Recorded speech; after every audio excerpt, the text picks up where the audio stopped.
ഇന്ന് ഇവിടുത്തെ മീൻ കൊതിച്ചയ്ക്ക് വേണ്ടിയാണ് കേട്ടോ. അധികമൊന്നുമില്ല, കുറച്ച് അയില കിട്ടിയിട്ടുണ്ട്. അപ്പം നമ്മളിന്നത് പച്ചക്കുടപ്പുളി ഇട്ടിട്ട് വെക്കാമെന്ന് വിചാരിച്ചു. ആദ്യം തന്നെ മീനൊക്കെ കഴുകി വെട്ടി വൃത്തിയാക്കി വെച്ചിട്ടുണ്ട് അവിടെ.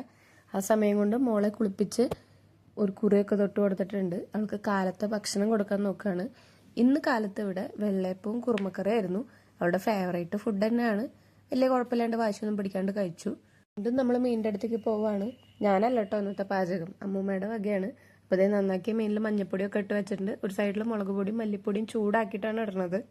പിന്നെ നമ്മളതിലേക്ക് ഉള്ളിയും പച്ചമുളകും ഇഞ്ചി ചതച്ചതും ഈ മുളക് പൊടി മല്ലിപ്പൊടി ചൂടാക്കിയ അതേ ചട്ടിയിൽ ഒന്ന് ജസ്റ്റ് ഒന്ന് കുറച്ച് എണ്ണ ഒഴിച്ച് വഴട്ടി അതിലേക്ക് ഇടുന്നുണ്ട്.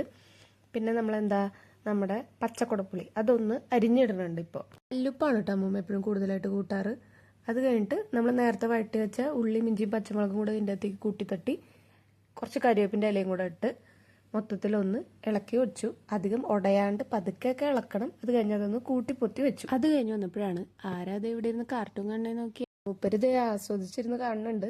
കുറച്ച് നേരം മുന്നേ വരെ ഇവിടെ എന്തടിയാർന്നറിയോ രണ്ടുപേരും. ഈ കാർട്ടൂൺ വെക്കാൻ ഒരാൾക്ക് വാർത്ത വെക്കണം. ഇപ്പോൾ അവരിതേ കോംപ്രമൈസായി രണ്ടുപേരും കൂടെ ഇരുന്ന് സുഖമായിട്ടിരുന്ന് കാർട്ടൂൺ കാണുന്നു. അവള് മുത്തശ്ശനെ കളിയാക്കി ചിരിക്കാട്ടോ. പാലിന് വേണ്ടത് ചിരകി വെച്ചിട്ടുണ്ട്. അത് കഴിഞ്ഞ് പുറകിലത്തെ പറമ്പിൽ നോക്കിയപ്പോൾ മേരിയച്ചിയുടെ ആടുകൾ വന്നിട്ടുണ്ട്. എടുത്തു വെച്ച നാളികേരം ചെറുതായിട്ടൊന്ന് മിക്സിയിൽ അടിച്ചു കൊടുത്ത് അതിന്റെ 1-ാം പാല് മാറ്റി വെച്ച് 2-ാം പാലും 3-ാം പാലും കൂടെ ഒഴിച്ച് നമ്മളൊന്ന് തിളപ്പിക്കാൻ വെച്ചു.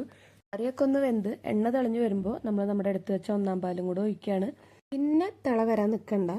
ഇതിന്റെ പുറത്തേക്ക് ഒരു 6-7 ചുവന്നുള്ളിയും കുറച്ച് ഒരു 2 തണ്ട് കരിവേപ്പിൻ്റെ ഇലയും കൂടെ ഒന്ന് മൂപ്പിച്ച് ഇതിന്റെ മുകളിലേക്ക് ഒന്ന് ചേർത്ത് കൊടുക്കുക. അതിനുശേഷം കുറച്ചു നേരം അനക്കാണ്ട് വെക്കുക. നോക്കുമ്പോൾ നമ്മുടെ അടിപൊളി മീൻകറി ഇവിടെ റെഡി ആയിട്ടുണ്ടാവും.